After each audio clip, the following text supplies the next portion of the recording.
खरं म्हणजे राणेसाहेबांच्या बद्दल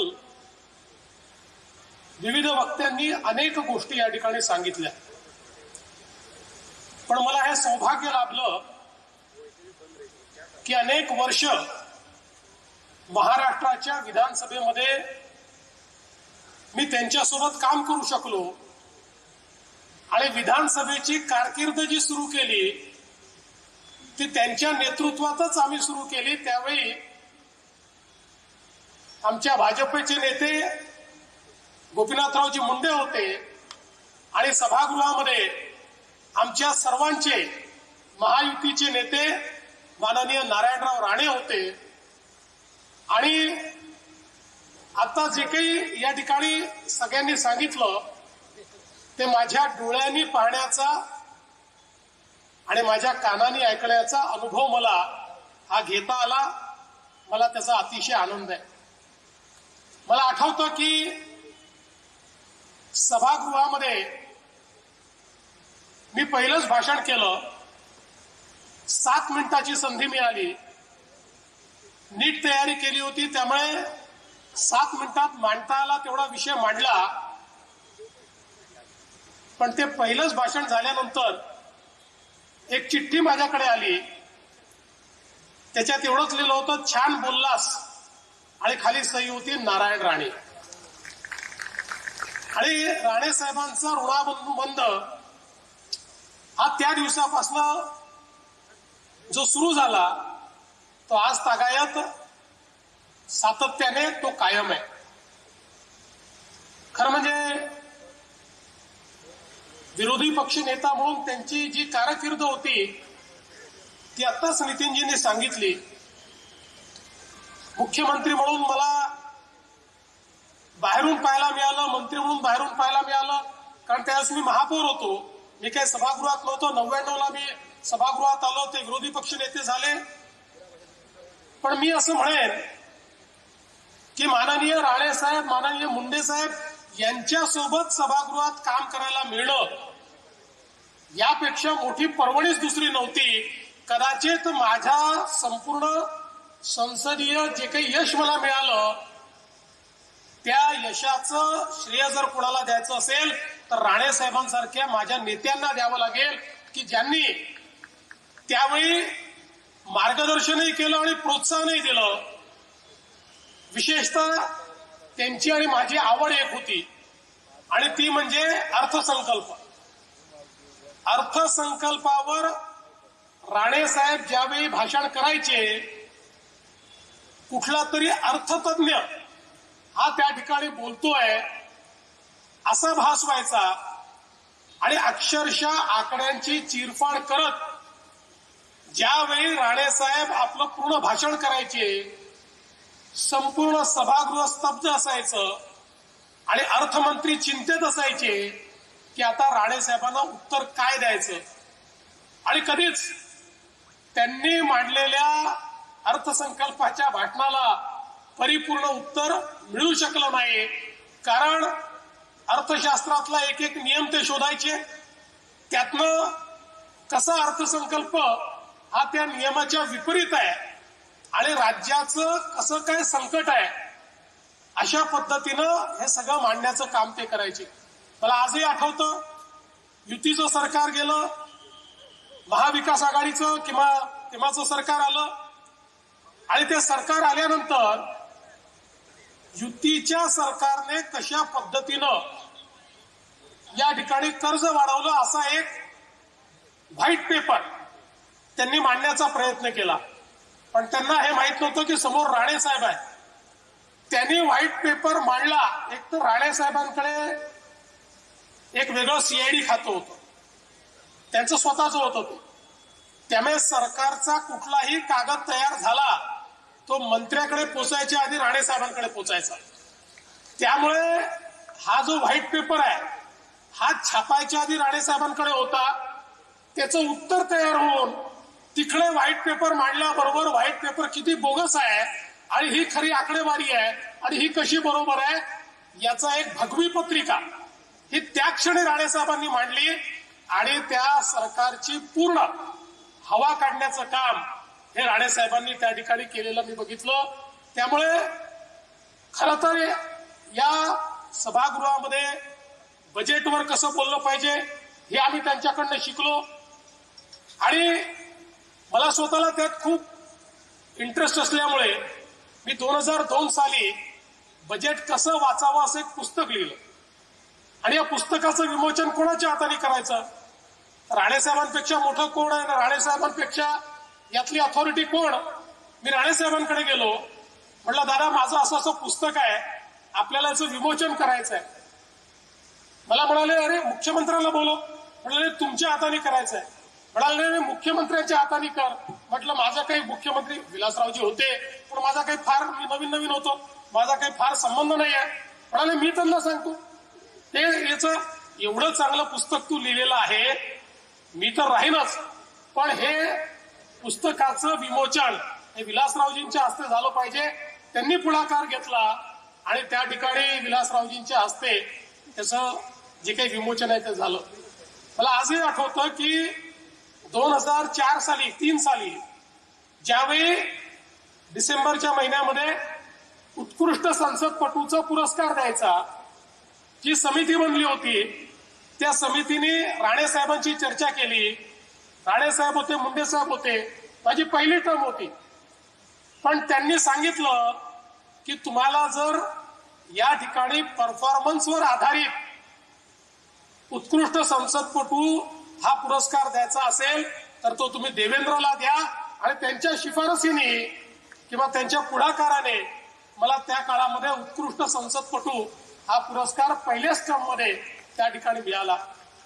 खरं म्हणजे मी जसं मगाशी सांगितलं, राणेसाहेब ज्यावेळी एकेका विषयावर बोलायचे, मला असं वाटतं की वाभाडे काढणं या शब्दाचा जो काही अर्थ आहे तो अर्थ म्हणजे त्यांचं भाषण असायचं आणि कुठल्याही मंत्र्यांनी फाईल सही केली की त्याच्यातली नोट राणेसाहेबांकडे असायची आणि मग त्याच्यामध्ये जर काही गैरव्यवहार असेल, भ्रष्टाचार असेल तर मात्र राणेसाहेब असं झोडपून काढायचे की त्यामुळे त्यांचा प्रचंड मोठा दरारा हा विधानसभेमध्ये आम्ही बघितला. मगाशी जसं तटकरे साहेबांनी सांगितलं, आम्ही सगळे त्यांचे सैनिक होतो आणि मला असं वाटतं की 99 ते 2004 हा महाराष्ट्र विधानसभेतला जो विरोधी पक्ष आहे हा त्याच्या आधीच्या इतिहासात झाला नाही आणि त्याच्या नंतरच्या इतिहासात झाला नाही. अशा प्रकारचा विरोधी पक्ष आमचा होता. आमचे नेते राणेसाहेब होते आणि आम्ही सगळे शिवसेना भाजपचे लोक आणि विशेषतः आम्ही सगळे तरुण आमदार असे तुटून पडायचो की त्या ठिकाणी सरकारला पळताभुई थोडी व्हायची. मी खरंच सांगतो आम्ही विरोधी पक्षात होतो पण कधी विरोधी पक्षात आहे असं वाटलं नाही, कारण राणेसाहेबांचा दरारा असा असायचा की त्यामुळे आपणच सत्ता पक्षात आहोत असा भास आम्हाला व्हायचा. आम्हाला थांबवण्याची हिंमतच कोणामध्ये नव्हती कारण आमचे नेते राणेसाहेब होते. आणि म्हणून हे जे काही त्यांचं जे कार्य होतं त्यातनं इतक्या गोष्टी या शिकायला मिळाल्या. पलीकडच्या काळामध्ये खरं आहे की ते समोर गेले पण मंत्री म्हणून नाही. म्हणजे मला हे आठवतं की आता उल्लेख खरं म्हणजे करावा करू नये पण ज्यावेळेस भुजबळ साहेब गेले आणि भुजबळ साहेब गेल्यानंतर समोर गेल्यानंतर 99 ते 2004 मला आठवतं की इतका त्रास आमच्या बाकावरचे लोक भुजबळ साहेबांना द्यायचे. खूप भुजबळ साहेब हे पुरून उरायचे पण राणेसाहेब गेल्यानंतर मात्र कोणीही कधी त्यांना त्रास दिला नाही, कधी त्यांचा विरोध केला नाही. कारण तिथे बसलेल्या प्रत्येकाला हे माहिती होतं की राणेसाहेब जे तिकडे गेले आहेत ते मनाने गेले नव्हते. जो प्रसंग त्यांच्यावर आला त्याचे आम्ही साक्षीदार आहोत की ज्यावेळी आम्ही सगळं प्लॅन करून आणि सभागृहामध्ये सरकारच्या मागण्या म्हणजे बजेट हे वोटिंग मध्ये पाडायचं असं ठरवून पूर्ण प्लॅन तयार करायचो आणि प्लॅन एक्झिक्यूट होणार. राणेसाहेब त्या सरकारचे एक 10, 12, 15 कारण फारच कमी डिफरन्स होता, 15-20 आमदार गायब करायचे, त्यामुळे आमची संख्या त्यांच्यापेक्षा जास्त असायची. आणि अशा वेळी अचानक कोणाचा आदेश यायचा मला माहिती नाही पण 8-10 लोक निघून जायचे आणि राणे साहेबांनी केलेला प्लॅन हा त्या ठिकाणी दुर्दैवाने तो आम्हाला परत घ्यावा लागायचा. ते जे काही शल्य त्यांचं असायचं ते अतिशय जवळून मी बघितलेलं आहे. मी लहान होतो त्याच्यामुळे राणेसाहेब असतील, मुंडे साहेब असतील, सगळी कामं मला सांगायचे. त्यामुळे आमचं सभागृहात काम संपलं की राणेसाहेबांच्या चेंबरला आम्ही जाऊन बसायचो. त्या सगळ्या गोष्टी खूप जवळून पाहायची संधी मला मिळाली आणि म्हणून मला असं वाटतं की त्यावेळेस राणेसाहेब गेल्यानंतर आणि मला हेही आठवतं की विशेषतः एक असा काळ तो बघितला की काही लोक विरोधी पक्षात होते पण ते राणेसाहेबांसोबत होते. त्याच्यामुळे एक वेगळ्या प्रकारची परिस्थिती ही सभागृहामध्ये आम्हाला पाहायला मिळायची. पण हे सगळं राणेसाहेबांनी त्यांच्या कर्तृत्वाने आणि प्रेमाने कमावलेलं होतं. राणेसाहेब हा व्यक्ती अतिशय दिलदार व्यक्ती आहे. त्यांनी कधीच मोजमाप ठेवलं नाही. पण जर कोणी मोजमाप केलं, हजारो लोक असे असतील की ज्यांचं जीवन बदलण्याचं काम हे राणेसाहेबांनी केलं.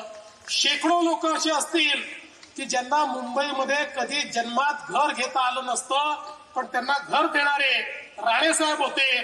ज्यावेळी वेगवेगळ्या प्रकारे गरिबांना घर देण्याचे संदर्भात त्या काळामध्ये मुख्यमंत्र्यांना जेव्हा अधिकार होता त्या अधिकाराचा वापर हा गरिबांकरता करणारे हे राणेसाहेब होते. आणि म्हणूनच राणेसाहेब कुठेही असले तरी त्यांच्यावर प्रचंड प्रेम करणारे अशा प्रकारचे लोक उभ्या महाराष्ट्रामध्ये आपल्याला पाहायला मिळतील. खरं म्हणजे तो काळ असा होता की ज्या काळामध्ये राणेसाहेबांनी महाराष्ट्रामध्ये एक सर्वमान्य नेतृत्व म्हणून आपली पकड बसवली होती आणि महाराष्ट्राच्या प्रत्येक जिल्ह्यात वैयक्तिक नारायणराव राणेसाहेबांना मानणारे असा एक फार मोठा वर्ग हा त्यांनी तयार केला होता. त्यामुळे तीच खऱ्या अर्थानं पुढची त्यांच्या राजकारणाची जी शिदोरी आहे ती शिदोरी आपल्याला ती पाहायला मिळते. खरं म्हणजे प्रत्येक गोष्टीत शिस्त असली पाहिजे हा त्यांचा आग्रह. सभागृहामध्ये पूर्ण वेळ बसलं पाहिजे हा त्यांचा आग्रह. चर्चांमध्ये भाग घेतला पाहिजे हा त्यांचा आग्रह.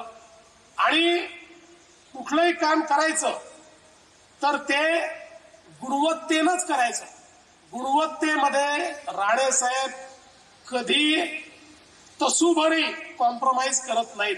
आणि म्हणून आपण जर बघितलं तर त्यांनी उभे केलेले प्रकल्प असतील, ती मेडिकल कॉलेज असू द्या किंवा गोशाळा असू द्या, कुठलाही प्रकल्प तुम्ही बघा, गुणवत्तेच्या अत्युच्च पातळीवर त्या ठिकाणी काम करायचं ही त्यांची नेहमीच त्या ठिकाणी परिपाठी राहिली आहे.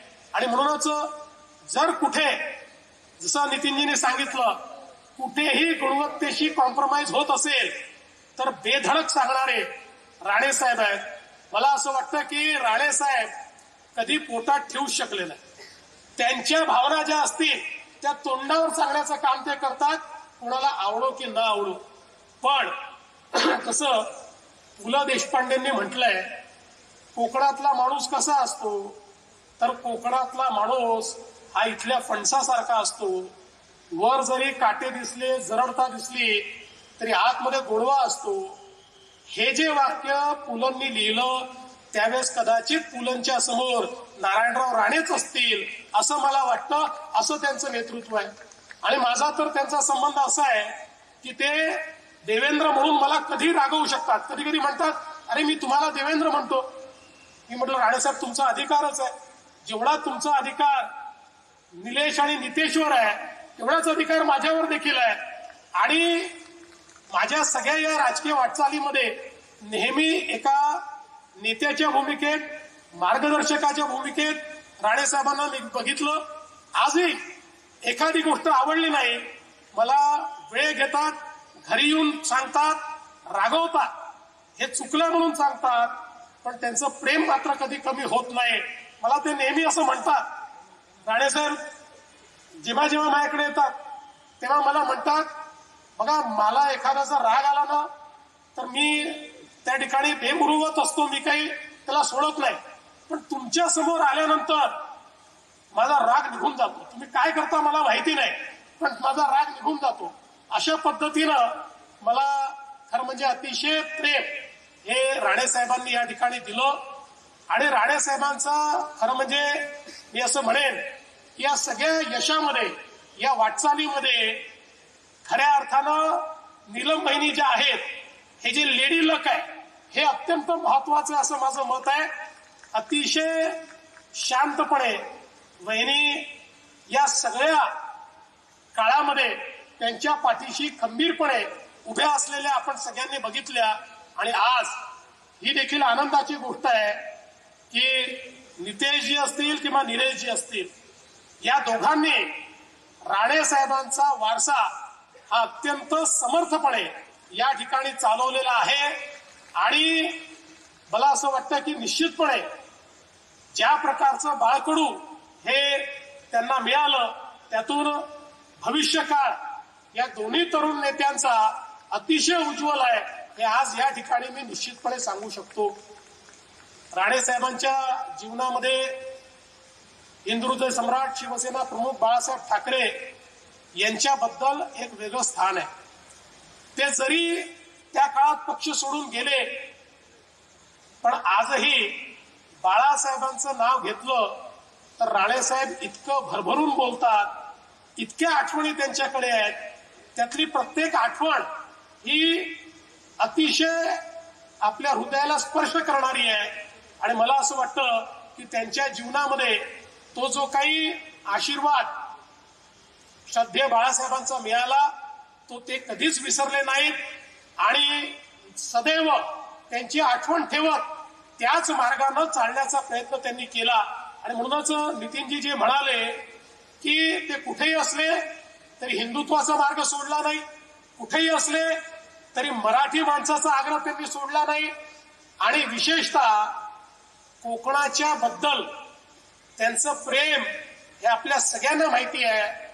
कोकणाच्या विकासाच्या संदर्भात खऱ्या अर्थानं जर या विकासाला दिशा देण्याचं काम हे कोणी केलं असेल तर ते राणे साहेबांनी त्या ठिकाणी केलं.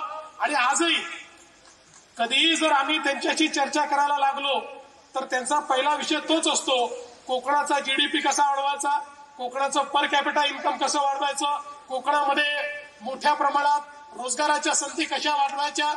मला असं वाटतं की राणे साहेब तसे तर महाराष्ट्राचे नेते आहेत, देशाचे नेते, देशाचे मंत्री म्हणून काम करायला त्यांना संधी मिळाली, पण त्यांच्या हृदयामध्ये मात्र सातत्याने कोकण हा आपल्याला त्या ठिकाणी जिवंत दिसतो, स्पंदित दिसतो. आणि मला असं वाटतं की हे जे नेतृत्व आहे महाराष्ट्राचं, आज जरी ते 75व्या वर्षात पदार्पण करत असले तरी आपल्याला कल्पना आहे की खरं म्हणजे राजकारणातली कारकीर्द ही तशी ज्याला प्रगल्भता म्हणते ती 60व्या वर्षी चालू होते. त्यामुळे 75 हे काय वय नाही. उलट मला असं वाटतं की आता हा एक पडाव आहे आणि यानंतर राणेसाहेब अजून खूप नेतृत्व तुम्हाला करायचं आहे, आम्हाला खूप मार्गदर्शन करायचं आहे. आणि जसं नितीनजीने सांगितलं, आम्ही सगळे याच मैदानावर तुमची 100वी साजरी करण्याकरता येऊ हा विश्वास आणि ईश्वराला मी प्रार्थना करतो. तुम्हाला खूप मनापासून शुभेच्छा देतो.